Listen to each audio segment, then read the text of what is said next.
Assalamualaikum warahmatullahi wabarakatuh. Kami dari kelompok G akan menyampaikan materi tentang penerapan Asmaul Husna dalam dunia bisnis. Untuk Asmaul Husna pertama yang akan kami bahas adalah Dzul Jalali wal Ikram. Allah adalah Zat yang Maha Agung, Maha Besar dan Maha Mulia. Allah berfirman dalam Al-Quran yang artinya, dan tetap kekal Zat Tuhanmu yang mempunyai kebesaran dan kemuliaan. Quran Surah Al-Rahman ayat 27. Oleh karena itu, sudah selayaknya kita mengembangkan akhlak mensyukuri Allah Dzul Jalali wal Ikram, baik di hati, lisan maupun perbuatan. Perilaku yang dapat kita terapkan dalam dunia bisnis adalah selalu bersyukur atas karunia, nikmat, dan rezeki yang telah Allah berikan kepada kita. Yang kedua, berusaha menjalani hidup dengan memeluk keagungan, kepribadian, dan kemuliaan sikap yang tidak menyimpang dari apa yang diajarkan oleh Allah. Yang ketiga, menghindari kegiatan bisnis yang dilarang oleh Allah, yaitu jahalah atau samar, maisir atau perjudian, kezaliman, mengandung unsur riba, doron, penipuan, serta kecurangan. Nah, yang keempat, dengan keagungannya, Allah Maha memenuhi makhluk terutama kebutuhan serta kebutuhannya. Jadi setiap manusia telah ditentukan rezekinya oleh Allah Subhanahu wa Ta'ala masing-masing. Yang kedua adalah Al-Muqsit, artinya yang Maha Pemberi Keadilan. Allah yang Maha Pemberi Keadilan artinya Allah bertindak adil, bersikap adil, menghilangkan ketidakadilan, serta membangun keseimbangan dan setara. Nah, dalam dunia bisnis, hendaknya kita jujur dalam segala hal, tidak membeda-bedakan rekan kerja, tidak mengikuti hawa nafsu karena ingin menyimpang dari kebenaran, menjaga hak-hak orang lain, memenuhi janji, tugas, dan amanat yang dipikulnya, dan yang terakhir melindungi golongan yang menderita, lemah, serta kekurangan. Islam sangat menganjurkan untuk berbuat adil dalam berbisnis dan melarang berbuat curang atau berlaku zalim. Rasulullah SAW diutus Allah Subhanahu wa Ta'ala untuk membangun keadilan. Kecelakaan jadi besar bagi orang yang berbuat curang, yaitu orang-orang yang apabila menerima takaran dari orang lain meminta untuk dipenuhi, sementara kalau menakar atau menimbang untuk orang selalu dikurangi. Nah, kecurangan dalam berbisnis bertanda keberhasilan bisnis tersebut, karena kunci keberhasilan bisnis adalah kepercayaan. Berbisnis dengan cara yang curang menunjukkan suatu tindakan yang nista, dan hal ini menghilangkan nilai kemartabatan manusia yang luhur dan mulia. Dalam kenyataan hidup, orang yang semula dihormati dan dianggap sukses dalam berdagang, kemudian ia terpuruk dalam kehidupannya karena dalam menjalankan bisnisnya penuh dengan kecurangan.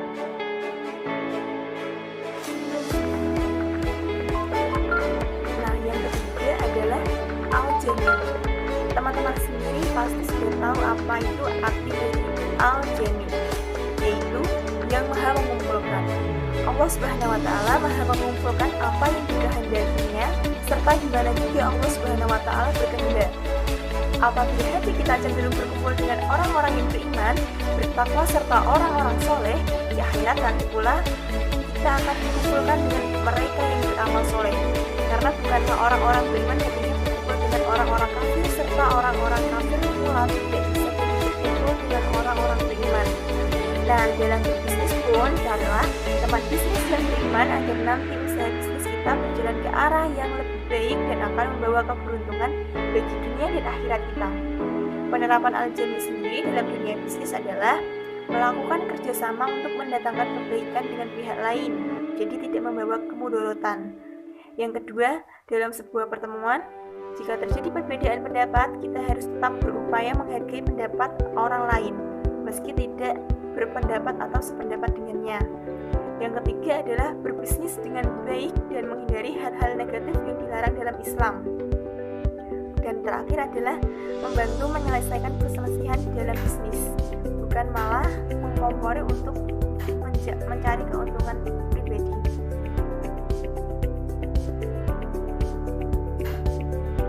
Nah, yang keempat nih teman-teman, ada Al-Ghani, artinya yang Maha Kaya. bahwa Allah Maha sempurna dengan apa yang Dia miliki dan apa yang ada di sisinya, sehingga dia tidak butuh kepada selainnya. Seseorang yang membutuhkan adalah seseorang yang memerlukan apa yang dibutuhkannya hingga dapat dia capai dan dia raih. Sementara itu, pihak yang dibutuhkan pasti memiliki kelebihan dibandingkan pihak yang membutuhkan. Jelas ya? Nah, jadi segala sifat kurang tidak pernah ada pada Allah yang Maha Qadim atau Maha terdahulu. Sifat lemah tidak pernah ada padanya, dan tidak ada siapapun yang dapat melebihi Allah. Segala sesuatu selain Allah adalah makhluk yang diciptakan dan diadakan olehnya. Mereka tidak memiliki kewenangan apapun atas dirinya, kecuali menurut apa yang dikehendaki dan diatur oleh Allah. Oleh karena itu, tidak boleh dibayangkan bahwa selain Allah masih ada yang berpeluang memiliki kelebihan atas Allah. Nah, dalam dunia bisnis, kita tidak boleh menyombongkan kekayaan yang kita punya. Tidak boleh riak dan takabur atas harta pemberian Allah, karena sesungguhnya hanya Allah lah yang maha kaya. Dunia bisnis bukan semata-mata untuk mencari keuntungan sebanyak-banyaknya ya, melainkan memanfaatkan harta dengan sebaik-baiknya untuk menolong sesama yang membutuhkan. Sebagian dari harta kita ada hak orang lain, maka dari itu sangat dianjurkan untuk bersedekah, bersedekah, dan berzakat untuk mensucikan harta kita. Al-Mughni artinya Allah memberi kekayaan kepada manusia. Allah benar-benar maha kaya. Kekayaan Allah tidak akan berkurang karena dibagikan kepada seluruh hamba-hambanya. Di sini kita dapat mengambil implementasi penerapan dari Al-Mughni dalam bisnis sebagai berikut. Yang pertama, ada rajin dan disiplin dalam bekerja. Yang kedua, kita dapat lebih mendekatkan kepada Allah Subhanahu wa taala dengan istiqomah dalam beribadah dan berdoa kepada Allah Subhanahu wa taala agar dilapangkan rezekinya. Orang yang tidak mau berdoa kepada Allah berarti dia adalah orang yang sombong. Yang tiga, bersyukur atas rezeki yang didapat dari bekerja. Yang keempat, tidak lupa membayar zakat dan memberi sedekah kepada orang yang membutuhkan. Yang kelima, ada hidup berhemat dengan kekayaan yang Allah Subhanahu wa taala berikan. Yang terakhir, tidak menyombongkan harta kekayaan kepada orang lain, karena kekayaan semua hanyalah milik Allah Subhanahu wa taala. Al-Mani artinya yang maha pencegah, artinya Allah maha mencegah segala perbuatan buruk terhadap hamba-hambanya, karena Allah maha pelindung. Di sini kita dapat mengambil implementasi dari penerapan dalam bisnis. Yang pertama, jujur dalam melaksanakan bisnis dan usahanya. Yang kedua, tidak korupsi dengan uang yang tidak haknya. Yang ketiga, menghindari bisnis yang haram dan riba. Yang keempat, mencegah orang lain untuk melaksanakan kecurangan. Yang kelima, bekerjasama dengan rekan kerja dengan baik. Yang keenam, melaksanakan pekerjaan sesuai dengan SOP agar tidak terjadi kesalahan. Yang ketujuh, mematuhi segala peraturan perusahaan. Dan yang terakhir, mendekatkan kepada Allah Subhanahu wa taala dengan istiqomah dalam bekerja dan senantiasa berdoa kepada Allah Subhanahu wa taala agar mendapatkan perlindungan saat bekerja. Kemudian ada Ad-Dhahar yang artinya maha pemberi kemudorotan. Di sini kita dapat mengambil implementasi dalam bisnis sebagai berikut. Yang pertama, kita dapat melaksanakan pekerjaan dengan jujur dan tidak melakukan kecurangan, karena Allah akan memberikan balasan atau mudorot kepada orang yang tidak jujur. Yang kedua, kita sebagai pemimpin, kita dapat memberikan sanksi kepada pegawai yang lalai atau tidak menaati peraturan dalam pekerjaan. Kemudian ada bersikap tegas dan bijaksana kepada karyawannya. Kemudian yang terakhir ada memberikan pemecatan atau sanksi hukum kepada karyawan terbukti melakukan korupsi. Kemudian ada anafi yang artinya memberi manfaat. Menurut istilah, anafi adalah zat yang maha memberi faedah atau manfaat ataupun keuntungan bagi makhluk-makhluk ciptaannya. Di sini kita dapat mengambil implementasi penerapan dalam bisnis sebagai berikut. Pertama, kita dapat memberi bantuan atau pertolongan kepada rekan kerja yang membutuhkan. Yang kedua, kita dapat mengeluarkan infak dan sedekah semampu kita.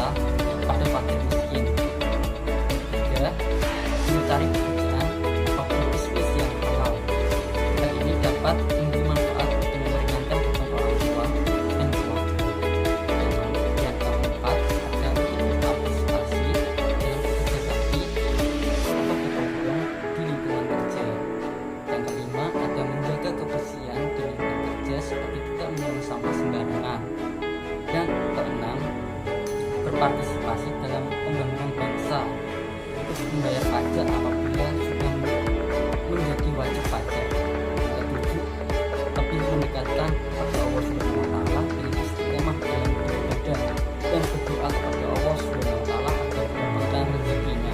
Saya akan menjelaskan penerapan Asmaul Husna, An-Nur, hingga Al-Baqi dalam dunia bisnis. Yang pertama adalah An-Nur, artinya zat yang maha berdaya. Allah mampu memberikan cahaya hidayah kepada hati nurani manusia untuk menerima ajaran agama Islam. Penerapan dalam kehidupan yaitu di dalam dunia bisnis hendaknya kita selalu berilmu, yaitu menyampaikan segala sesuatu itu harus ada landasan, tidak hanya beropini. Misal saja, jika kita menjadi seorang customer service, maka harus memberikan informasi yang benar terhadap nasabah. Yang kedua adalah Al-Hadi, artinya zat yang memberi petunjuk. Allah memberikan petunjuk kepada makhluk yang dikehendakinya, sehingga tidak ada seorang pun yang mampu menyesatkan. Penerapan dalam kehidupan yaitu di dalam dunia bisnis, seharusnya kita senantiasa membimbing orang ke jalan yang baik.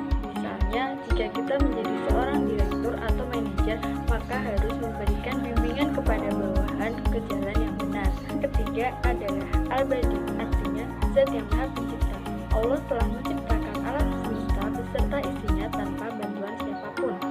Penerapan dalam kehidupan yaitu dalam bekerja seharusnya kita selalu berpenampilan rapi, bersih, dan indah. Misal saja jika kita bekerja sebagai teller bank, maka kita harus berpakaian rapi dan bersih serta berpenampilan menarik. Yang terakhir adalah Al-Baqi, artinya zat yang maha kekal.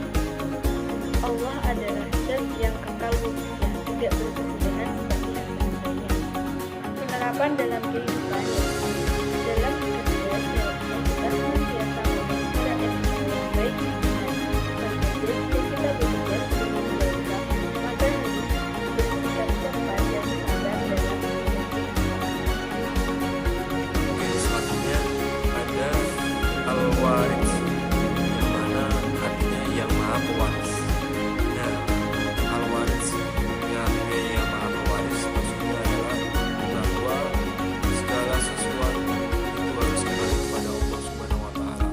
Maka penerapannya yang dapat kita ambil yaitu selalu mengedepankan bahwa kita akan kembali lagi kepada Allah. Jadi sekuat apapun kita berusaha, kita akan tetap kembali kepada Allah di yaumul kiamat.